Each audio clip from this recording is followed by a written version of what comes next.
The United Nations Intergovernmental Panel on Climate Change is adopting a new direction. Its chair, Ho-Sung Lee, says the IPCC, which won the Nobel Peace Prize in 2007, has done an excellent job identifying the problem of climate change. Now the organization should focus more on opportunities and solutions. And that's what our panel will discuss today. Welcome to McGill Talks. I'm Jacquie Rourke. Joining me are 4 McGill professors who examine climate change from a variety of perspectives. Catherine Potvin is a professor of biology and is the Canada Research Chair on Climate Change, Mitigation and Tropical Forests.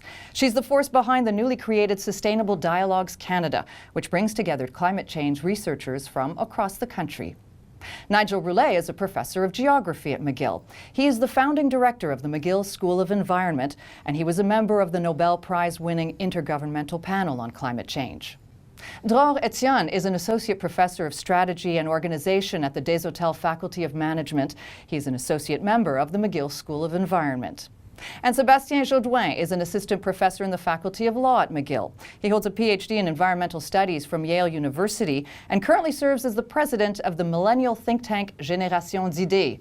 He specializes in human rights in the context of climate change. Well, welcome to all of you. Thanks very much for joining us.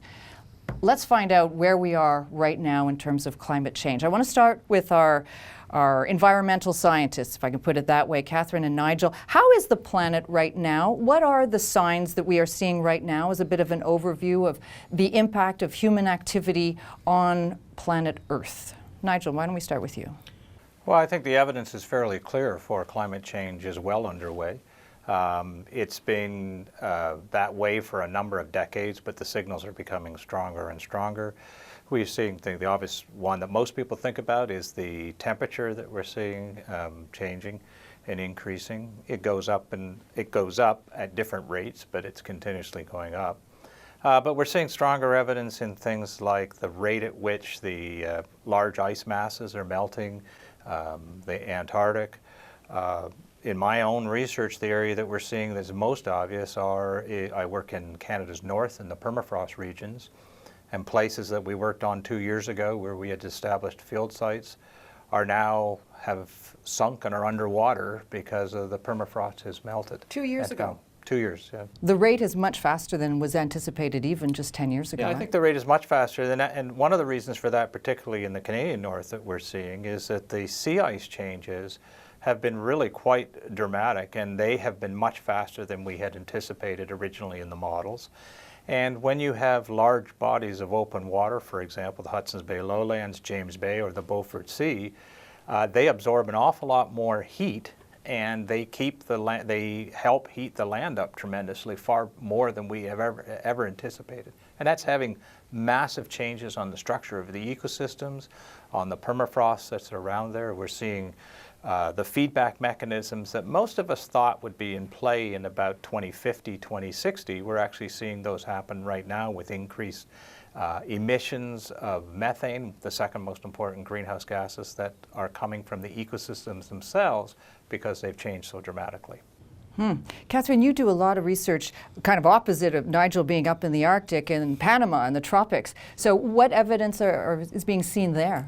I think in the tropics, what we're really seeing is a perturbation in the rainy season. So, for example, we've had very, very important period of constant rain that have led to massive flood with, landslides and so on in all of the equator. So very severe. And then they're counterbalanced with longer drought period in Panama this year. The dry season, which is normally 4 months, is 8 months long because we're in an El Nino. And the other thing, as Nigel mentioned, which I think may be easier for people to perceive, is the sea level rise. Temperature always changes. It always rains a bit more, or it can be a bit warmer or colder. But seeing sea level rise is quite astounding. You might remember, Jackie, that a couple years ago we did a series of video, and with students we filmed a study on an island in Panama, and the school in that island literally had waves battering the wall because the sea level had risen so much that the walls of the school are now in the water, which clearly they did not build the school in the water. So I think that the sea level rise is something that is perceived, and I'm told by a Quebec government official that it's also the same, like all along the St. Lawrence River in Gaspésie, Côte-Nord, there's a very, very serious erosion problem because of that. And we hear that magic number 2 degrees. 2 degrees, we don't want the planet heating any more than that. But if we don't make some serious changes, we're on track for a 4 to 5 degree change. What does 5 degree temperature rise, Nigel, look like? First, if I was a betting person, I would bet we are going to see 4 to 5. I think the 2 degrees C is simply a notional idea that we had. And we had that a number of decades ago where we wanted to define this thing as that we referred to as dangerous climate change. What the climatologists refer to as dangerous climate change is when a lot of the sudden changes, the very rapid changes, or some people may refer to them as tipping points, come into play, where a very small increment of change that we can observe would suddenly flip the Earth's climate system into a new point that we have no experience with. Now, what you consider the planet would look like with a 4 to 5 degree C change, the things that Catherine was referring to about sea level rise, but at that point in time, the sea level rises may dramatically increase because then you're kicking in some very large instabilities in the continental ice masses, and particularly the Antarctic ice sheet that may happen. The problem with us predicting what happens at that point is that we are going beyond a point where our models are actually suitable for making those predictions. They become highly unstable, the models, and that is because the system we're representing, we believe, becomes quite unstable at those points. So you've taken action, Catherine. You got together climate scientists from across Canada, came up with an organization called the Sustainable Canada Dialogues. You've been very active, over 60 researchers mobilized to identify measures and actions that citizens and governments can take. And that's what we really want to talk about here. So what are some of the solutions that the SCD has identified as the priorities for governments and citizens? We've been discussing, and we actually reach a consensus. So our report is one where every scholar has agreed on every comma. The founding policy is one that's no surprise in Quebec, which is putting a price on carbon. And in Canada now, we can rejoice because 70% of Canadians live in a province that have a price on carbon. This is Quebec, Ontario, and BC. So we're getting there.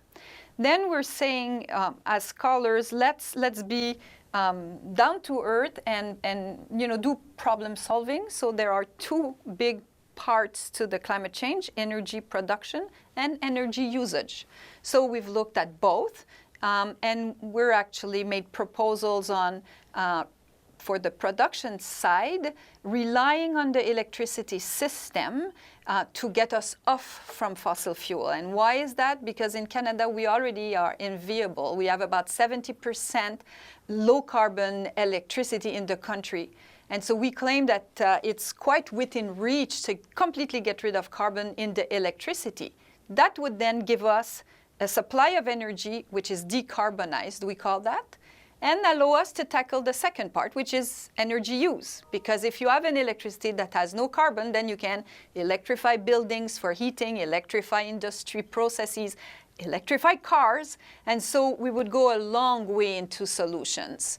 And the fourth pillar would be, we really think that this transformation to what we believe is the new sustainable Canada, they need to be really built on the desire of people. Like, what are people telling us of the life they want for themselves and for their children in the future, and use that to resolve nagging problem. And I'm thinking of traffic jam. I mean, maybe you like traffic jam, but many people don't like traffic jam. So as we're looking for this new transportation system, we should also try and tackle the irritant and therefore improve, the whole, life quality of people. Great. Well, let's bring in our management and law professors.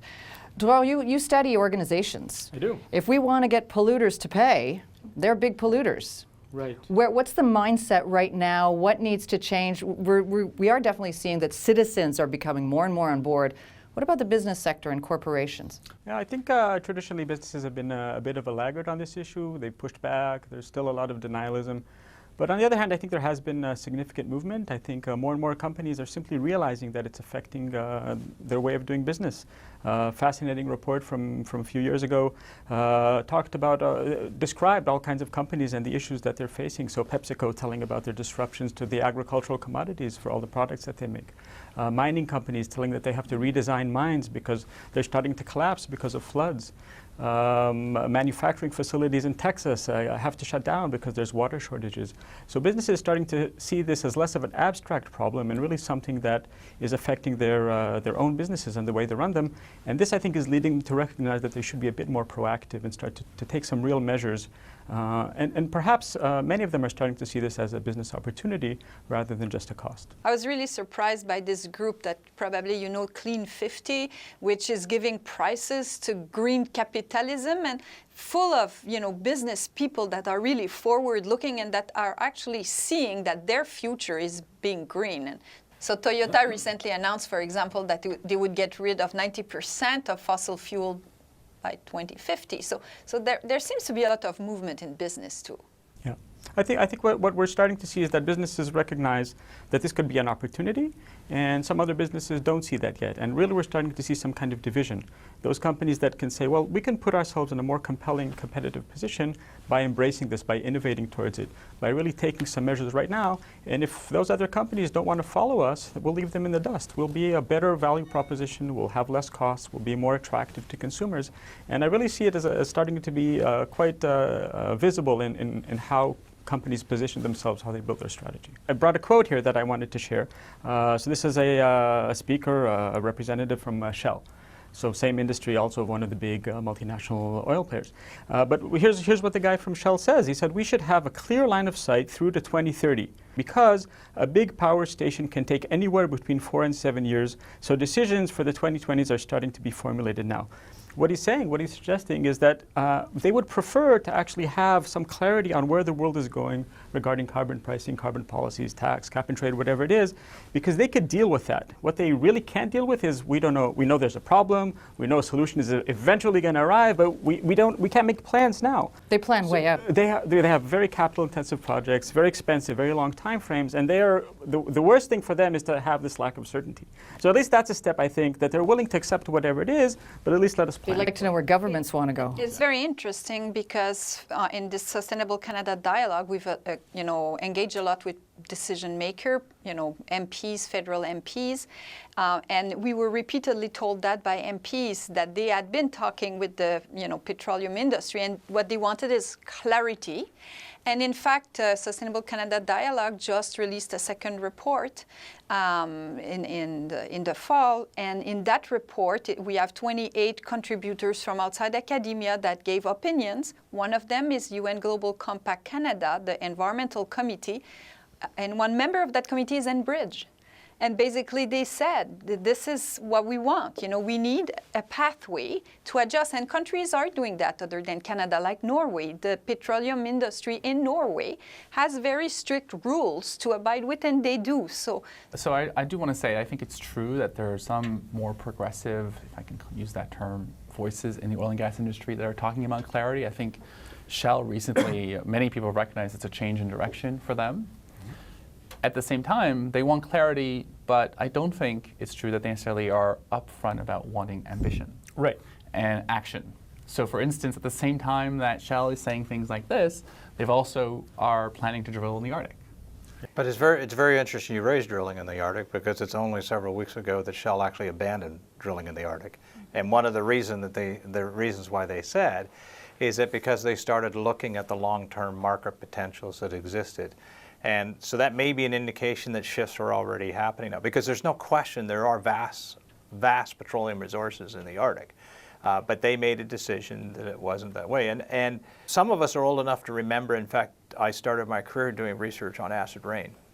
And in acid rain, the situation arose that people thought the world was going to fall down if we actually put in legislation to actually, at that time it was sulfur dioxides to remove from the smokestacks. But as Catherine was saying, establishing a price or establishing some kind of market mechanism for carbon is something they think that will motivate people. Well, that's exactly what happened in the sulfur dioxide issue. Is it was actually became a marketable commodity, and in fact, my understanding is that once that happened, and once the corporations were forced with a nudge to go in that direction, it actually became profitable to remove sulfur compounds from smokestacks because there was an economy created about what you do with this stuff. I wouldn't say it was profitable, but what we've learned is that usually there's apocalyptic proclamations from industry, and then when they actually set their mind, industry is very creative, very innovative, and they just need to, like you said, be pushed.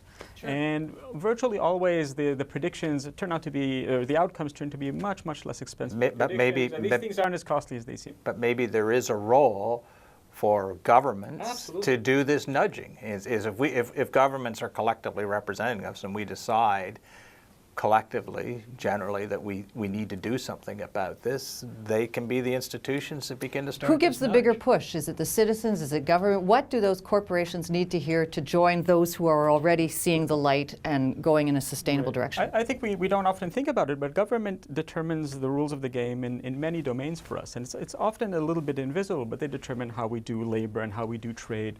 And if we just add that they also regulate or provide us guidance and set limits for what we can do in climate, I don't think that's an unacceptable, or that's actually a very dramatic shift from what governments do. It's a domain specifically where we haven't had that much government involvement in the past, but there's no reason that it shouldn't be, and it's not a departure from what government typically does. But sometimes it's industry that nudges the government, right? So if we go back to the ozone layer issue, famously this environmental NGO, Environmental Defense Fund, which is very market friendly, worked very closely with DuPont and sort of helped them realize they were going to make more money actually by committing to developing alternatives to ozone depleting substances. And you only had one corporation you really had to deal with in that case. Right. Of course, there's lots of differences, right? But what's interesting is the U.S. government then signs the Montreal Protocol, which was going to place real limits on ozone depleting substances, and it was DuPont that lobbied the Bush administration, the first one, to ratify that agreement. So you have it working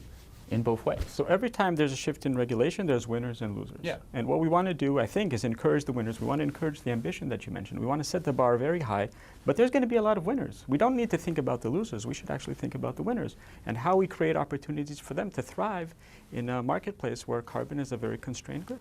I would want to echo that. So in the second report of Sustainable Canada Dialogue, we were fortunate enough to have Unifor to write a piece. And Unifor is the single largest private union in Canada, and they have workers in oil sand, they have workers in Newfoundland oil industry, and workers in the auto industry of Ontario. And they were actually saying that this shift towards sustainability and renewable and low carbon society, not only will it not be bad, it will be good, and that the status quo in a world that is constrained with carbon is hurting the economy. And they were claiming that there will be sector that will shrink and sector that will expand, and the renewable energy sector will expand. There are some sectors like business, construction, building renovation, transportation, all that will expand. And so we need to shift manpower, employments there, allowing the transition so workers don't suffer. And they were saying the worst thing we could do is keep doing what we do, because this is these are industries that, we know are not, going to be the future. So very much what you're saying, and I think in Canada, we have an enormous renewable energy potential. We've actually mapped this. We've produced a beautiful map of renewable energy potential of Canada, and we should just be excited about this prospect rather than, be crying, the loss of something. Thanks, Catherine. I want to get to your area of research quickly, Sébastien. Human rights in the context of climate change, not something that people often think about. Tell us where the role of human rights is and how they're impacted by climate change. So for all the reasons that Catherine and Nigel mentioned, the sort of the rapid change in the climate, the impacts on weather patterns, availability of water, these all have a range of implications for the rights to life, rights to health, rights to water, rights to food, especially amongst communities, individuals that are marginalized or poor. So in 2005, the Inuit Circumpolar Conference put together a submission before the Inter-American Commission of Human Rights, in which they were advancing this idea that they had a right to be cold. And so the idea was that because of a shifting climate, the hunt on the seal hunt on ice was becoming more dangerous. The traditional practices were falling apart because of this changing climate.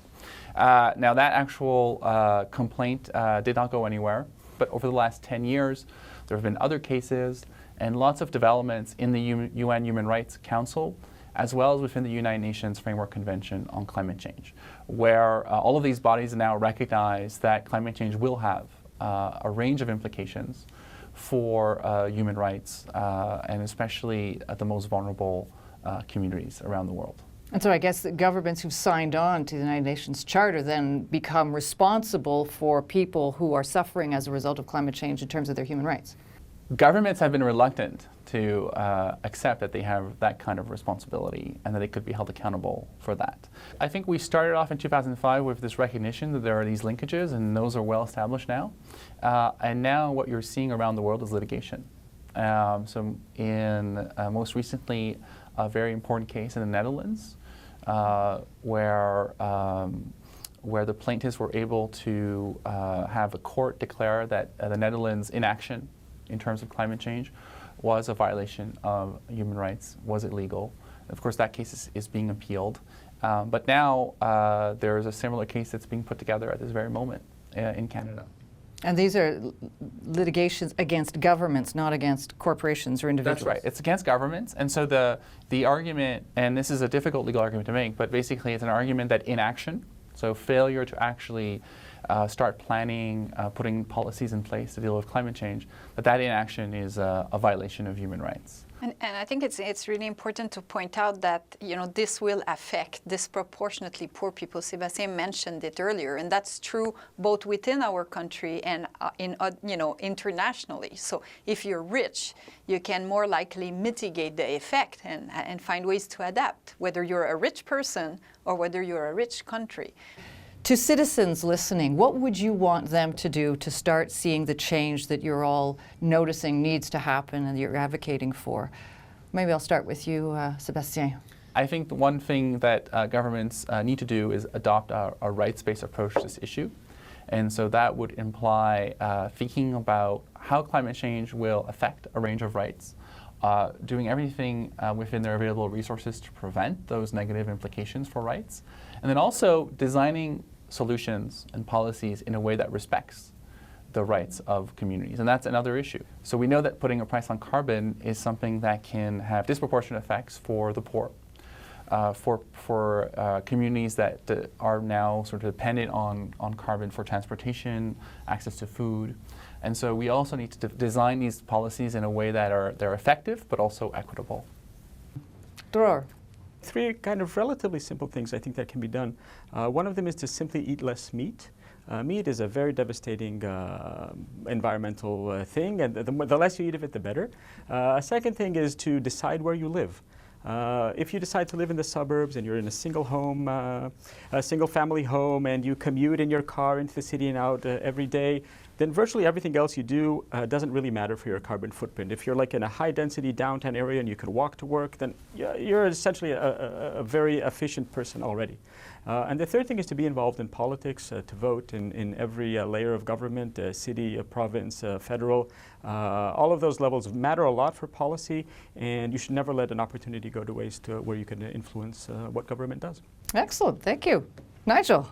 I would like citizens to push their elected officials to take leadership on this issue. I mean, we have spent a tremendous amount of energy in Canada talking about this issue, but really have not moved forward in 2 decades on the way forward. And I think we need to demand leadership out of our leaders. At the federal level, it's been almost absent.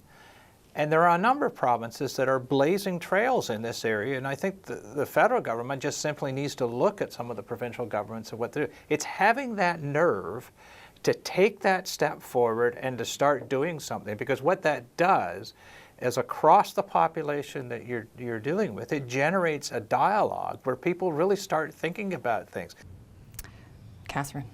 Yeah, my colleagues have said so much. I want to re-emphasize the choose where you live. The two single biggest decision you can make is the type of vehicle or the way you transport yourself and the size of your house and how you heat it. So if you've resolved that, you've done your share. And of course, governmental leadership. Now, my observation from spending much time in Panama or in Latin America and looking at Canada is Canadians tend to be pessimistic, and that then fuels their apathy. So they're saying, oh, this is too big, this is too complicated, there's no way we're going to be resolving that, so therefore they don't do anything. And I have not seen that level of apathy in many other countries.